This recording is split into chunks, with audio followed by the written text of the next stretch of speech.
مرحبا جميعا بحلقة جديدة من خوان فوتبول للحديث عن نادي ريال مدريد، دردشة عن الريال.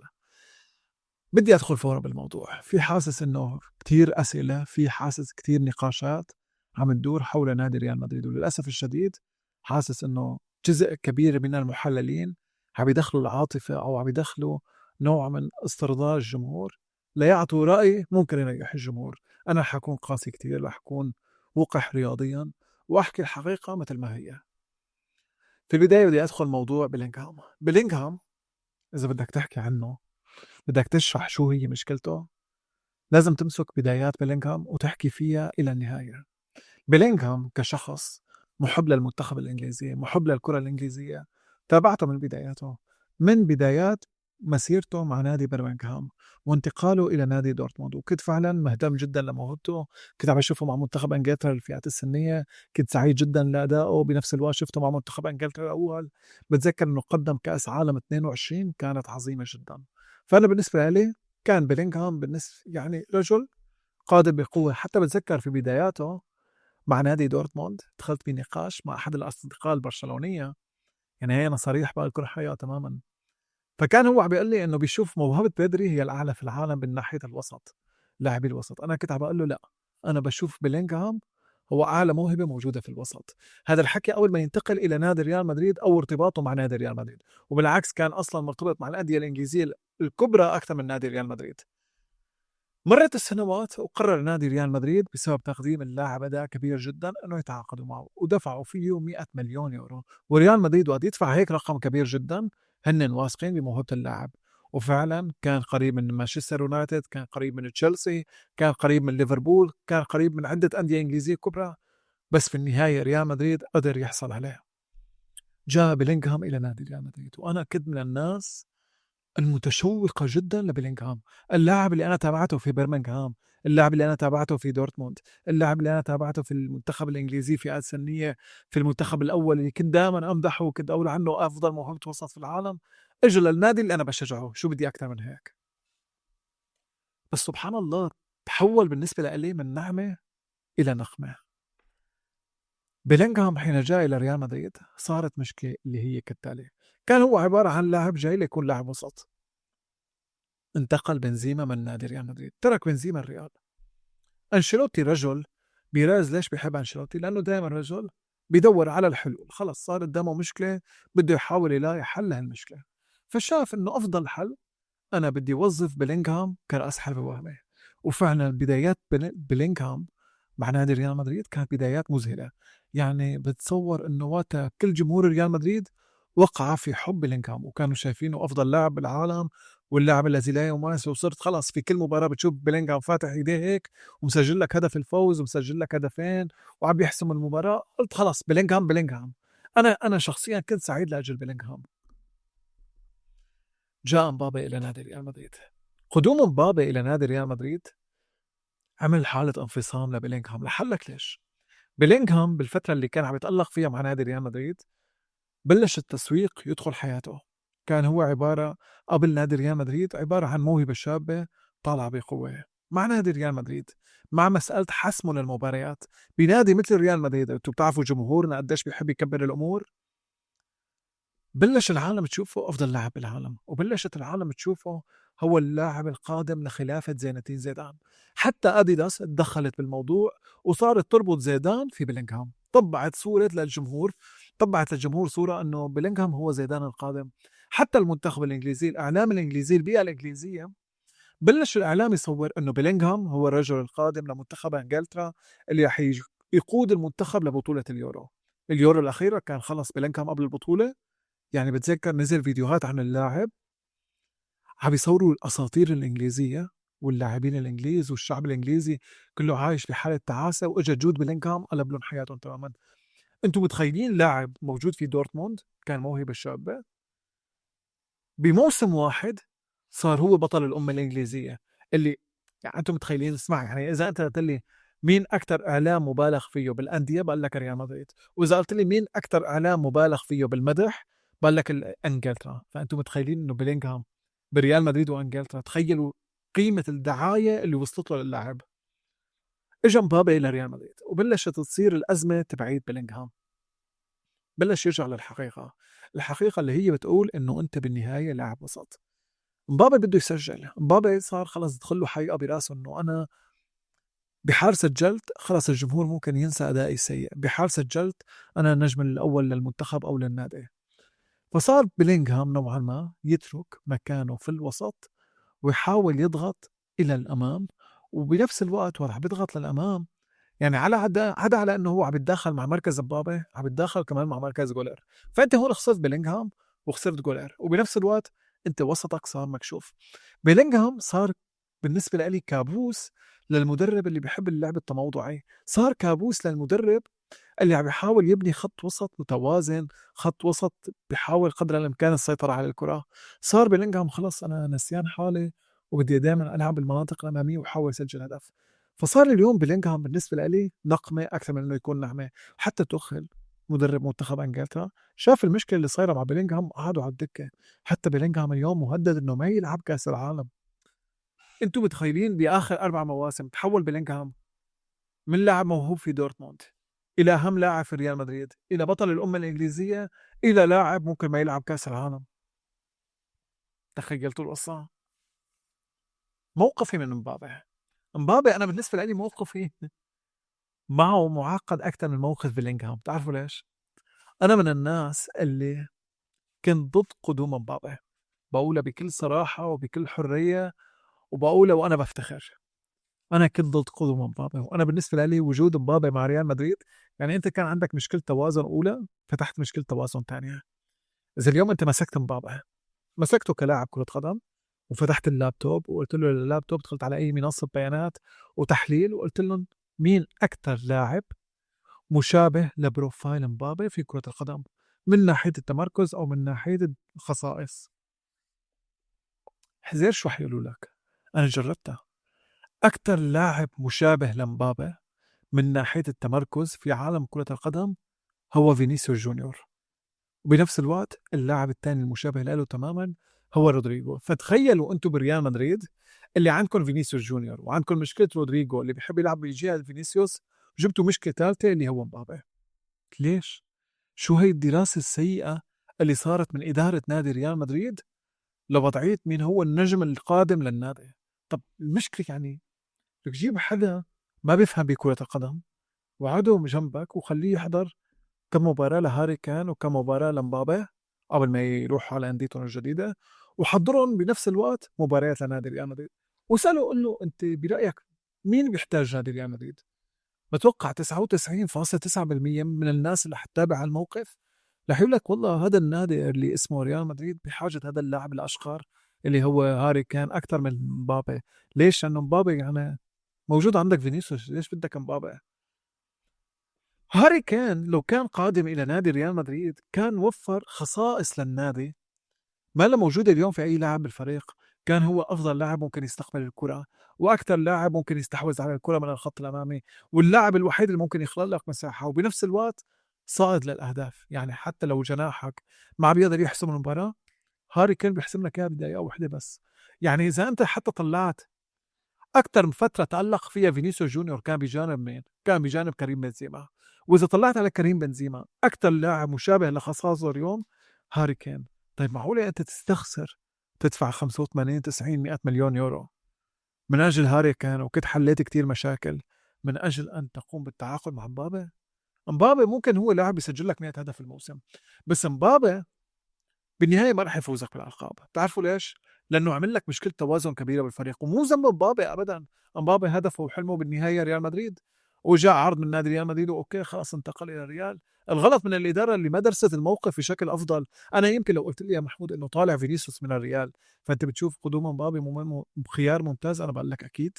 انا بقول لك اكيد انه انا بفضل اشوف مبابي مع الريال بحال طلع فينيسيوس. بس اذا موجود فينيسيوس وبدك تجيب مبابي، انا لا، اكيد ضد الفكره تماما. ما في اصلا واحد شخص عاقل رياضيا ممكن يقول لك انه انا موافق على الفكره.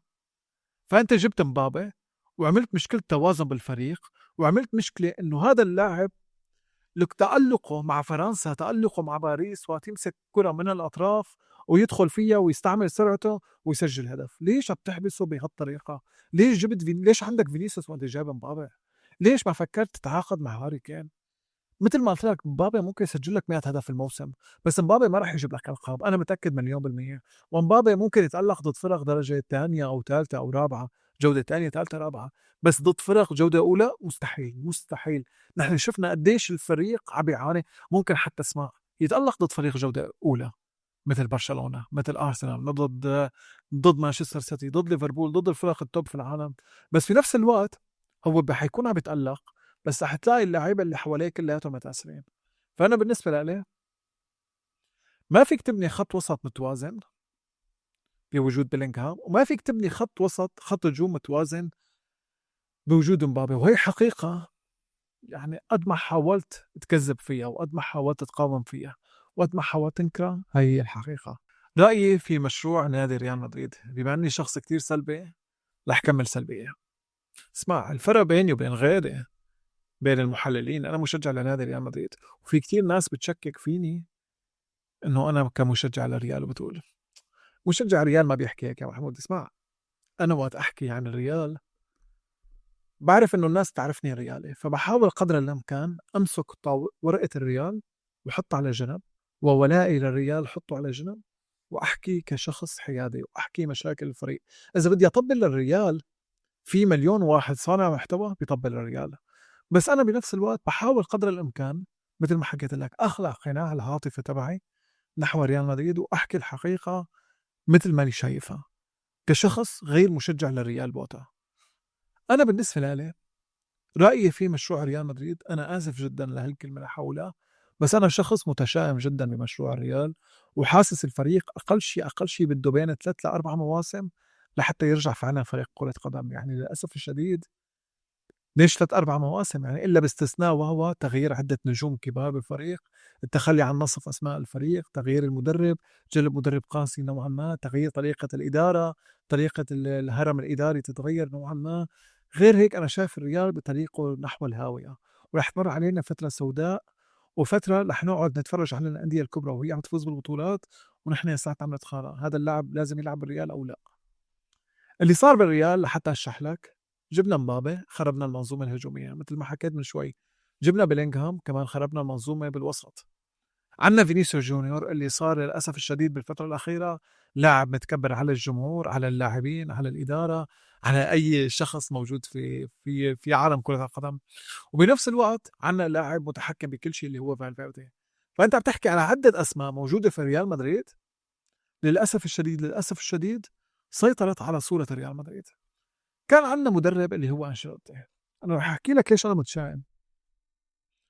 أنشيلوتي إذا أنت حكيت لي على مسيرته كمدرب كرة قدم، أنا رح أقول لك إنه هو شخص قدر الإمكان بيحب يخلي الجو ودي داخل غرفة الملابس. ممكن يقعد معك، ممكن يدخن معك، ممكن يقول لك احكي لي شو هي همومك، ممكن تحس رفيع تقول له إنه والله متضايق من واحد اثنين ثلاثة، يعني بتحكي له بكل رياحة. عدة لاعبين حكوا عن هالشغلة عن أنشيلوتي، بس في نفس الوقت انشيلوتي بيقول لك يلا اوكي وانا معك وهالقصص، بس بالنهايه بيقول لك يلا العب اليوم هيك، خلينا اليوم نفتخر فيك، اذا لعبت اليوم مباراه حلوه العالم كلها. عرفت علي؟ يعني انشيلوتي نوعا ما بيتقبل النقد تبع اللاعبين، بس في نفس الوقت النقد تبعك مو ببلاش، النقد تبعك يعني مرة لنا اياه يساوي لك شي شغله عرض الميدان. فكان دائما في هاي العلاقه بين انشيلوتي واللاعبين، انه بتقبل النقد تبعهم، بتقبل انه هن لاعبين كره قدم كبار، بتقبل وكلاء الاعمال، بتقبل كل شيء، شخصيه محيطه في اللاعب، بنفس الوقت بسمع هموم اللاعبين، بس في نفس الوقت اعطوني، يعني انا بتحمل كل هالضغط، حاولوا تعطوني. فمشان هيك دائما اللعيبه بيشوفوا علاقتهم بانشيلوتي انه هي علاقه صداقه اكثر من تكون علاقه مدرب مع لاعب. فكان دائما اللاعبين بيحاولوا دائما يقدموا لانشيلوتي اللي هو صديقهم اكثر ما عندهم. حتى جاء الموسم الماضي حسب التقارير، وعلى فكره تقارير موثوقه من ذا اسيتك بتقول انه انشيلوتي والكادر تبعه الموسم الماضي انصدموا من كميه الغرور اللي صايره داخل غرفه ملابس نادي ريال مدريد، وانصدموا من كميه التحكم بين لاعبي ريال مدريد بالنادي. فكان حاسس انشيلوتي والكادر تبعه انه هذا الفريق شو ليش هيك صار؟ يعني ليش صاروا مغرورين بهالطريقة؟ انتهى الموسم الماضي بطريقة كارثية جدا. يعني كانت العالم عم تقول انه الفريق غير تكتيكي، الفريق بدون هوية، النجوم ما عاد يعملوا شيء. حتى انا كنت من المنتقدين لانشيلوتي. جاء تشابي الونسو، كانت فكرة بيريز حين جاء تشابي الونسو إنه أنا بدي مدرب يعمل لي هوية، يعمل لي ثقافة. أنا ما بدي أقعد أتفرج على الأندية الإنجليزية كيف كل واحد عم يعمل ثقافة خاصة فيه وهوية خاصة فيه وعم يمشي بالطريق الصحيح. لا لا، أنا بطلت عشوائية. أنا مليت من إنه أشوف فريق عشوائي. أنا حابب يكون عندي هوية بأفكار معينة، فبدي أتعاقد مع مدرب عنده هوية معينة. فشافوا تشابي ألونسو هو الرجل المنشود، وفعلا تشابي ألونسو مع ليفركوزن كان عامل شكل للفريق مذهل. وكان في أندية بدها تشابي ألونسو كمدرب للفريق، مثل البايرن كانوا شايفينه انه هو المدرب الموعود، قبل كومباني مثل نادي ليفربول بدهم اياه كان بعد كلوب. بس بالنهايه تشابي الونسو قال لهم لا، انا سوف ارحل الى نادي ريال مدريد، الى النادي اللي هو بالنسبه له بيشوفه بيته. وقت انت تقول لمدرب اعطيني الهويه، اعطيني التاثير، اعطيني الشخصيه، بيقول لك المدرب اوكي مثل ما بدك، وانا فعلا بعمل لك هويه وشخصيه للفريق، بس في نفس الوقت انا صعب. واذا بدك انت تعمل هيك شغله، لازم اللاعبين تبعوتك يقدموا تضحياتهم في الملعب، لازم يكونوا جدا ملتزمين تكتيكيا، لازم يكونوا جدا ملتزمين للتدريبات. فبيريز قال له اوكي اعمل اللي بدك اياه، هذا هو النادي تبعك. بلش الموسم، الونسو كانت بداياته ممتازه جدا. انت بتحكي على اول 15 مباراه الفريق فاز يمكن ب 14 مباراه، كسح برشلونه، بنفس الوقت متصدر للدوري الاسباني، بنفس الوقت كان اكثر فريق في اوروبا صناعه للفرص، وبنفس الوقت كان من اول 10 فرق في اوروبا من ناحية استعادة الكرة، وكان فريق مجنون بالضغط. انك كل تحقق كل هالبداية جميلة جدا اكيد بدك تتفائل، بس فجأة صار موقف فينيسيوس جونيور، وبلشت تطلع التقارير اللي عم تحكي انه اللاعبين غاضبين من طريقة إدارة تشابي ألونسو لغرفة الملابس. اللاعبين مالين وحاسين انه لك شو بدنا من كل هالفيديوهات وشو بدنا من كل تحليل البيانات، نحن فزنا بدوري ابطال اوروبا، يعني شو بدها تفيدنا هالخزعبلات كلياتها. المهم وقت شاف تشابي ألونسو شاف حاله بكل الموقف السيء، طلع انه انا شو بدي اعمل هلا للفريق اذا اللاعبين بلشوا يتمردوا علي. المشكله اللي واجهت تشابي الونسو كبيره جدا في نادي ريال مدريد، انك اذا انت طلعت على نادي ريال مدريد، مين الشخصيات الاربعه المتحكمه بالصفقات والمتحكمه بكل شيء بنادي ريال مدريد؟ بيريز، سولاري، كالافات، والرابع انخيل سانشيز. تشابي الونسو دخل على نادي ما في عنده هيكل اداري، دخل على نادي ما في عنده طريقه، ما في عنده مدير رياضي يختار هوية ويختار مدرب لهالهوية ويختار لاعبين مناسبين لهالهوية مثل نادي باريس سان جيرمان. فللأسف الشديد كان أي لاعب بيطلع موهبة في العالم بيشتريه نادي ريال مدريد بدون النظر إذا هذا اللاعب فعلا بيحتاجه الريال أو لا. مثل بيلينغهام، هل كان ريال مدريد بحاجة فعلا بيلينغهام؟ هل كان بيلينغهام هو فعلا الشخص اللي ممكن يخلف توني كروس، انه نوعا ما يكون اللاعب اللي بيعطيك التوازن والثقة وتوزيع الكرات والتحكم بالكرة؟ انا برايي ما بشوف بروفايل بيلينغهام كان قريب من بروفايل كروس، وبنفس الوقت جابوا مبابي وكان واضح تماما اذا انت فعلا بدك تعطي توازن للفريق جيب هاري كين. فللاسف الشديد ريال مدريد وقع بفخ كبير جدا، انه حتى الاداره نفسها ما كان في عندها تخطيط جيد، وهذا الشيء اثر على تشابي الونسو، وبالنهايه تمت اقاله تشابي الونسو بسبب طلبات اللاعبين. بس رح تقول لي يا محمود طول بالك، نحن فزنا بهدول اللاعبين بدوري ابطال اوروبا اكثر من مره، نحن الفريق اللي عنده شخصيه البطل. طول بالك، كلمة شخصية البطل ليش ما كانت موجودة ما بين الأعوام 2003-2010؟ كنت وقتها نادي ريال مدريد ومعك 9 دوري أبطال أوروبا، وأقرب نادي عليك كان بوقتها نادي ميلان اللي معه 5 دوري أبطال أوروبا، بعدها فاز بدوريين وصار عنده 7. بس بالنهاية أنت كنت متسيد دوري أبطال أوروبا، وفجأة بين 2003-2010 أصبحت فريق بيطالعك ليون دائما من دور ال16. كل ما بيكون نادي ريال مدريد وصلان لمرحلة إنه ها ممكن نعمل شيء، بيجي نادي ليون الفرنسي بيقول لك روح مع السلامة، بيجي جونينيو بيختم اللعبة بيقول لك مع السلامة. ليش ما كان نادي ريال مدريد عنده شخصية البطل بآخر موسمين؟ ليش بس كان شخصية البطل انت إذا بدك تحكيها قريبة ما بين العوام 2012-2018؟ رح لك شغلة، شخصية البطل اللي تأسست بنادي ريال مدريد بالتاريخ الحديث، السبب الأول والأخير هو شخص مثل جوزيه مورينيو. جوزيه مورينيو جاي إلى نادي ريال مدريد قال بالحرف الواحد، كان بوقتها سيرجيو راموس ما بيعرف شو يعني كلمة دور الربع نهائي بدوري أبطال أوروبا، عدة لاعبين ما بيعرفوا شو كلمة ربع نهائي بدوري أبطال أوروبا، لاعبين موجودين في نادي ريال مدريد. فأجا على النادي قال لهم نحن جايين نفوز، نحن مالنا جايين هون نلعب. اللي ما بيعجبه الباب بيفوت جمل. راؤول جونزاليز انت اسطوره، روح مع السلامه ما حدا تفيدني. جوتي هرنانديز انت اسطوره، روح مع السلامه ما حدا تفيدني. ضرب بغرفه الملابس فورا لاعبين اسطوريان اللي هن راؤول وجوتي اصبحوا خارج الفريق، وبلش يبني فريق مثل ما بده. قال لهم انتم عباره عن حفله من الاشرار، ولازم تتقبلوا هي الحياه العالم اللي فارضها عليكم. لازم انتم تفوزوا باي طريقه، حتى لو كانت طريقه لا تليق باسم ريال مدريد. بدكم تفوزوا بالمباراه، لازم انتم يكون عندكم شخصيه البطل اللي بده يفوز بالمباراه غصب عنه باي طريقه كانت تكون. لازم بكل مباراه تاثروا على الحكام، لازم بكل مباراه تاثروا على المنافس، لازم بكل مباراه تكونوا اكثر فريق مزعج في العالم. فعلا يعني لاعيبه ريال مدريد بلشت نوعا ما تتبنى ثقافة مورينيو. هاجم الجميع مورينيو، وهاجم حتى لاعبي فريقه، ووصلت لمرحلة للاعبين فهموا انه العالم قاسي، عالم كرة القدم قاسي، ولازم انت تتعلم كيف بدك تعيش بهيك عالم قاسي. خلاهم رجال، هي لحتى اشرح لك كل الكلام اللي انا قلته من البداية. خلاهم رجال، خلاهم يعرفوا انه كيف انت تكون مسؤول عن فريقك. وتأسست شخصية غير منطقية داخل نادي ريال مدريد بسبب جوزيه مورينيو، شخصية رجال حقيقية. انت عم تحكي على لاعبين مثل بيبي، سيرجيو راموس، دييغو لوبيس، حتى مودريتش، خضيرة، رونالدو، بنزيما، دي ماريا، تشابي الونسو، اربيلوا، ناتشو، كارافاليو، وحتى بنفس الوقت كاليخون. كل هدول اللاعبين صار عندهم شخصية البطولة. يعني بعدين اجا كاسميرو واجا توني كروس، وصار في شخصيات لاعبين تنضج أكثر مع مرور الوقت مثل بنزيما اللي صاروا قادة داخل نادي ريال مدريد. بتتذكروا كيف مرة بيبي بهدل بنزيما، قال له انه انت ما في عرق بجبينك، ليش ما عم تلعب، ليش ما عم بتدافع معنا. بتتذكروا مرة من المرات سيرجيو راموس بهدل اسكو، قال له لا تحكي هيك مع مودريتش. بتتذكروا مرة جوزيه مورينيو بغرفة الملابس بهدل رونالدو، قال له انه انت ما عم بتدافع مع الفريق، واذا ما عجبك تكتيك الفريق فاطلع لبرا الفريق. يعني انتم متخيلين الفكرة؟ ريال مدريد خسر مباراة، رونالدو كان غاضب من طريقة إدارة مورينيو المباراة، طلع في رونالدو انتوا بتعرفوا شو يعني كلمة رونالدو بتلك الفترة كان ميسي ورونالدو، انتهت الحياة الكروية. قال له حبيبي، كل اللاعبين الموجودين بالفريق عم بيرقدوا مشانك، والكل عم يدافع مشانك، والكل عم يبذل جهد مشانك.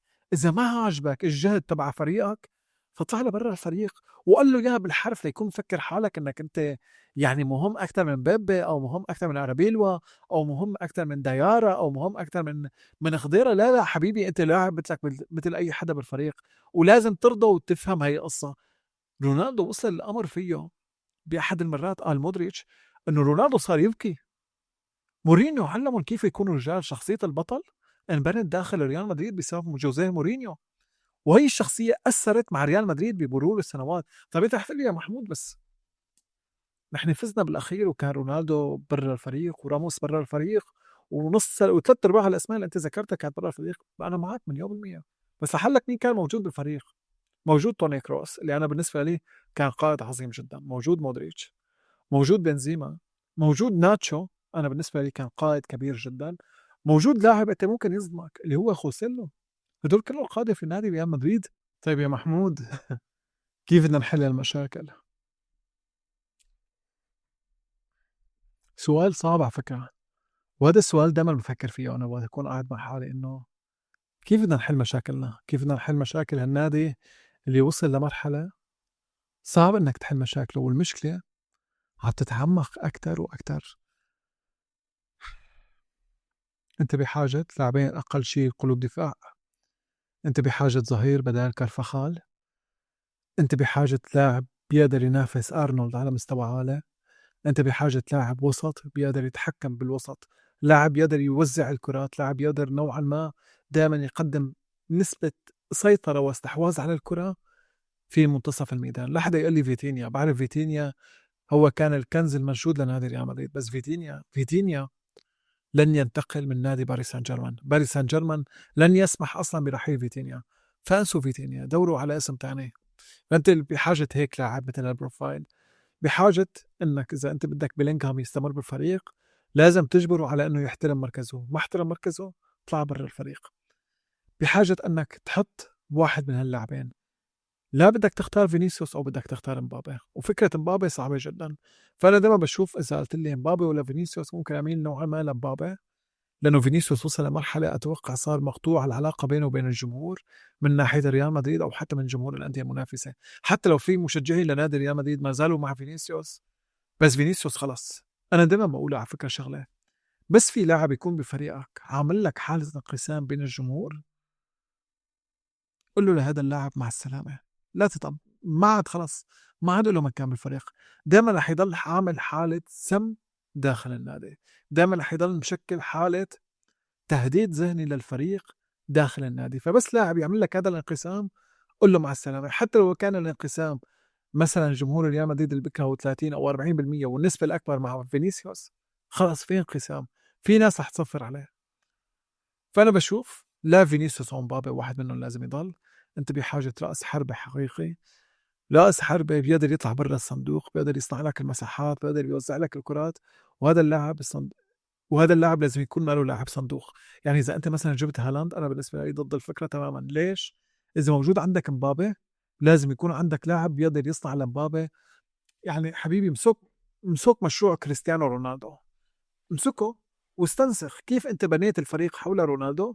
حاول قدر الامكان تبني الفريق حول مبابي. كيف جبت لاعيبه مناسبين لاسلوب رونالدو ولهويه الفريق تحت قياده رونالدو، جيب لاعبين مناسبين لافكار مبابي وهويه مبابي وكيف ممكن يكون الفريق تحت قياده مبابي.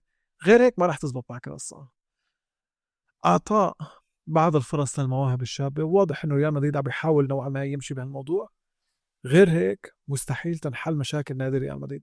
بعرف انه كتير يعني كلام غير منطقي، بس انا هيك شايف. يعني مستحيل انه نادي ريال مدريد يصلح من مشاكله وهو بحاجة كارثة، حرفيا كارثة. وهي الكارثة ممكن تستمر لموسمين على التوالي لحتى ريال مدريد يصحى. غير هيك لا ابدا. تتذكروا وقت ريال مدريد مر بمشكلة توازن بنهاية موسم 2004 2005 2005 2006، موسمين ورا بعضهم كان ريال مدريد كتوازن منهار تماما. اجى موسم 2006 2007 تحت قيادة كالدرون رئيس نادي ريال مدريد الجديد، رونالدو الظاهرة مع السلامة، زين الدين زيدان كان معتزل، لويس فيجو كان راحل عن الفريق، روبرتو كارلوس تم تقييد أدواره وصار اللاعب الأساسي أغلب الوقت هو ميغيل توريس. بنفس الوقت كان في قلوب دفاع جديدة. بنفس الوقت بيلينغهام عفوا ديفيد بيكهام نوعا ما تقيدت أدواره. بس بالنصف الثاني من الموسم أعطاه كابيلو فرصة، قدر يقدم شيء كبير جدا إلى نادي ريال مدريد. بس أنت بتحكي لاحظت قديش في لاعبين سوبر ستار تركوا نادي ريال مدريد. ريال مدريد إذا استمر عم ياكل الصدمات هيك رح يجينا موسم يصير فيه هيك ثورة بالفريق مثل ما صارت ثورة 2006 2007. المهم بعتذر عن الإطالة.